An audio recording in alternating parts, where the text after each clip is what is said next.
In March of 2024, I started with this drone package. And this is my drone equipment today. In this video, I'm going to go through the accessories that I've purchased since I got my original DJI Mini 4 Pro Fly More pack and explain to you why I got them and how they've helped me. So if you're ready to get started, let's get going. The first accessory I purchased was this hardback case that you see here. Now, over here on my right is the one that came with the DJI Mini 4 Pro Fly More package, which would hold the controller, the drone, the battery charging cradle, and the batteries with no problem. But as you see, I've added on to that, and there was just no way I could jam them all into there. So I don't use this anymore. I still have it, but I've gone to this as my go-to case. And let me show you a little bit about this and why I decided to pick this. By the way, all these things that I'm going to show you will be in the description section with links to them so you can check them out in a little more detail. But this is really sturdy. It's got good solid latches on it so it won't pop open. This thing actually can be a little bit pressurized. It's got a button here that would help keep moisture out and water out. I don't use that because I'm not around water that much, but it's just another feature that this case had. And as I open this up, you can see it's got a good firm foam backing that would hold the equipment in place for the drone, the controller, the battery charging cradle, and the batteries, and even more stuff. So that was another thing that I wanted to make sure as this is rattling around in my car, the drone is going to be protected. But the thing that really kicked me over on this one was this removable shelf, if you will, where all the stuff I use day to day goes. But in it, there's some additional bottom space here. You can see I have an envelope in there. I'll talk about that more later. But it's a place I can put my landing pad, even my charging cables and things like that, and still have all the other components that I use day to day available to me when I open the cover. So it's very convenient and it holds a lot of equipment, which was perfect for my needs. The next thing I bought was extended life batteries.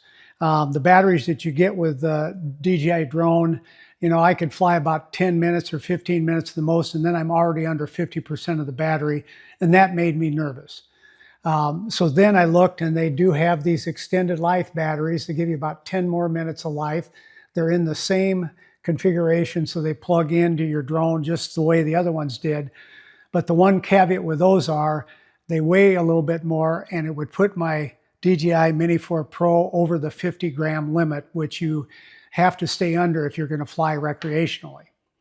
Well, that kind of forced me into, do I want to go take my FAA Part 107 pilot's test, which would allow me to fly over that weight limit. And another side note to that is if you want to fly to make money, sell this photos that you take, you also have to have the license. So the battery and the ability to make some potential funds from flying my drone required me to go out and study for and pass the test. And I did that summer of 2024. So I can fly with this heavier battery, which is great. I have 2 of those batteries. So 3 of the regular batteries plus 2 of these basically cover me in almost any flying situation I might have, or if I'm on a trip, give me a little more extra flight time before I have to charge. The next accessory I purchased was a way to charge these batteries while I'm traveling or on the go. And I found this Anchor AC adapter, which has 2 USB-C ports in it and 1 USB port. And that's almost perfect for this situation. So if I plug that in, now I can plug in one to my controller. I can plug one into the back of the drone while it's already got a battery in it. And then I can plug in this cradle for battery charging the other batteries that I have all at the same time out of that one plug-in. So that was an essential thing in my mind for traveling with your drone and being able to charge at any time. So along with that, then I needed some cables. And you can see here I've got USB-C short cables, and I have USB-C long cables. And I use these most of the time.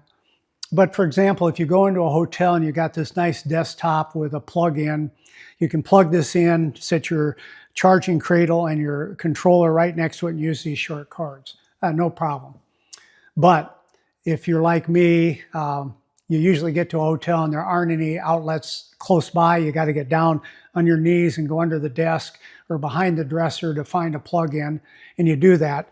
Well, then I have these 3-foot long USB-C cables that I can run up to the back onto that desktop or dresser top and plug these things in, and they're all there, secure from damage, and perfect place to charge while you're traveling or on the go. The other aspect that I used it for is I have a Hyundai Santa Cruz, which has an AC adapter plug-in that I can also use to plug in the bed of the vehicle. And so in that case, these longer cables come in handy. I can extend from that plug-in to a place where I can put the drone and the controller and even the cradle in a secure place that won't move or get damaged while I'm driving, and still be able to charge while I'm on the go. The next accessory I bought was, and this is very, very hard to see, and I'll show you a picture in the video. This is a strobe light that you can mount on the top of the drone, and I set up a little situation where I have this Velcro pad on the top of my drone that I simply take this thing to with the Velcro on the bottom of it, stick it on top of the drone, hit the power button on it, and now my drone is able to be seen from 3 miles away in dark or sunset, sunrise conditions. And that's another requirement. If you want to fly at those times, you need to have that equipment on your drone and have remote ID, which the drone already has built into it. So I hadn't flown at night until I got that, and now I've done some sunset shots and a couple of sunrise shots, which really give you some cool views of like morning fog or the sun opening on some unique landscape item. I went to the Upper Peninsula of Michigan, and they have a ski jump called Copper Peak, and I went in the fall at sunrise, and man, you wouldn't believe the neat views you can get at that time of the golden hour. But I had to have my flashing drone light on it to be able to do that legally. The next accessory I purchased are these lens filters. And again, I'll put a picture of this in the video and a link to them. These are DJI, and they fit on the front of the lens here. They just rotate on, very easy to go on and off. You just have to be careful because that's pretty delicate gimbal there that you don't want to damage. And these are good for really extremely bright situations, or if you're flying fast and low, it can make the scenery look really choppy. And I didn't know what they meant until I looked up where they did a before and after filter, having one without and one with. And it makes a heck of a difference in making it look like what you would see with your own eyes if you're flying low and fast over something. Of course, the reason I would probably get them, and I did, was if I get a real bright condition where some of the things got washed out, if it's too bright, they have different levels of filters that you can use to accommodate those situations. Now, I'll be honest with you, I probably only used those 3 times, once to try it out, another time to have a filter on there to literally protect the lens just in case there was something that dust or something that could damage the actual lens of the camera on the drone, and I didn't want that to happen. And then I tried it a 3rd time just playing with it. So this was more of a not a need but a want, and now I have it in my inventory. The final accessory I purchased is this landing pad. Now you see the orange side here, and I'll show you in a minute. It's got a gray side as well. It's a nice vinyl, it's stiff, and it folds into a small package that can be stored in here, and I'll show you that as well. And you ask, why did I get this? Well, I've watched some videos, and people in the videos would comment about landing in areas that could kick up dust, or potentially you hit blades of grass by the blades of your drone as you're landing. Both of those can do damage. The dust or the fine particles over time can pitch your blades and cause them to wear out and even fail. And for sure, if you were to land in some tall grass or grass that's taller than your drone, the blades would hit that grass, and that's not good for your blades or the motors that run those. So I decided to get one of those, and you know what? I probably used it 50% of my flights. I'm a hiker, and I've learned a way to take my critical gear in my backpack and secure it, I always take this with me in case I find an open spot where I can lay this down on the dirt or on some grass and allow me safe takeoff and landings without damaging my drone. The last thing I'd like to share with you is not necessarily an accessory, but in my mind, something that everyone should make sure they carry with them at all times. And I've got it inside my pack. So I thought I'd take this opportunity to show you my pack all packed up. And you can see the RC2 controller, the Mini 4 Pro drone with one of the extended life batteries already in it, the charging cradle, the 3 batteries that came with the Fly More pack on my original drone purchase, one of my extended life batteries, the other one is in the drone, my AC adapter that I can plug power cords into, and in the center slot here I've got my filters for the lens, and down and below here you can see that plastic bag. That's where my strobe light is packed. And then I'll take this out, and you can see here the folded up landing pad plus the charging cords. And this is what I wanted to show you. Now, I've taken this envelope as a place to hold all my documents that I need in case I were approached by a law enforcement official or someone that's of authority asking for my credentials. And the first thing I have in here is my temporary airman certificate. I got that after I sent in my information saying I passed the flying test. And that they are sending me the plastic credit card version of that I can put in my wallet. And then I have my small UAS certificate of registration that it's folded up that also came from the government. I keep that in there to show that my drone is licensed. This is something everybody should take, whether you're getting a license or not. It's called the Recreational UAS Safety Test. It's called Trust. A very easy test if you know your drone information. You take that to show that you have the knowledge and awareness of flying your drone recreationally or as a registered pilot.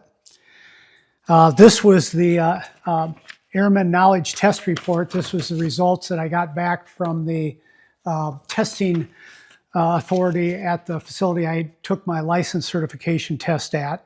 And I carry that. I probably don't need to, but I do. And then this is a document.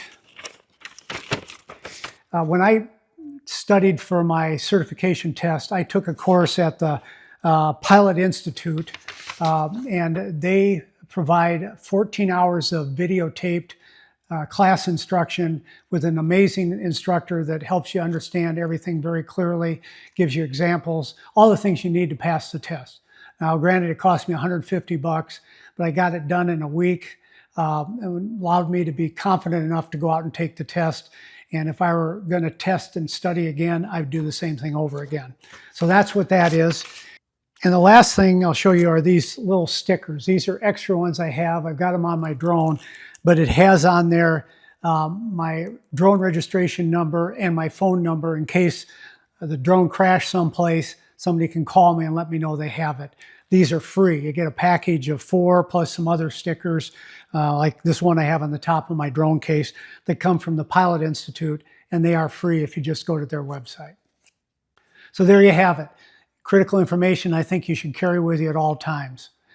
Just to be safe in case you get questioned, you've got all the information to demonstrate to them that you should be flying the drone. That's my drone equipment and accessories about 1.5 years after I got into the drone world. All these things have made my drone experience not only more effective, but it's allowed me more flexibility in how I go out and shoot things, and it's protected my drone and all my equipment. I hope you enjoyed this video. If you did, give me a thumbs up. And by all means, if you got any questions or comments, add them to the comments section. And I'd love to share more information about my drone experience.